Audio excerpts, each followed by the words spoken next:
എടാ വേറൊന്നുമില്ല. അവിടെ ഒരു ചെരുപ്പൂത്തിരിപ്പുണ്ട്. നീ അവിടെ പോയിട്ട് അങ്ങനെ അപ്പുറത്തിരിക്കണം. എന്നിട്ട് അങ്ങനെ തോളത്തുനിന്ന് കഴിയണം. 10 മിനിറ്റ് ഇരുന്നിട്ട് പൊക്കോ. അത്രേ ഉള്ളൂ ചലഞ്ച്. 10 മിനിറ്റോ? 10 മിനിറ്റ് എന്ന് പറഞ്ഞാൽ താളത്തിൽ പറഞ്ഞാടാ. നീ ഒരു 2-3 സെക്കൻഡ് ഇരുന്നിട്ട് വെക്കോ. ലോങ് വരാം.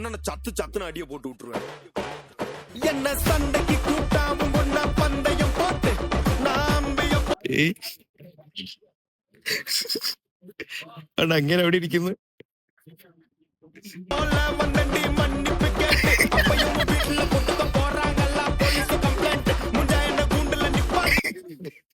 അതിന്റെ ചെരുപ്പും കൂടെ എടുത്തോണെങ്കിൽ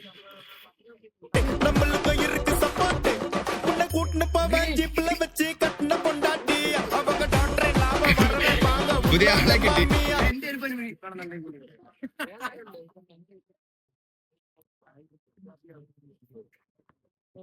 പുതിയ ആളെ കിട്ടിയല്ലോ. എന്താ പറയാനുള്ളേ? വീഡിയോയാ പറഞ്ഞോ. അവരവിടെ കയറുന്ന എന്ത് പറയാനുള്ളേ? ഒന്നും പറയില്ലേ?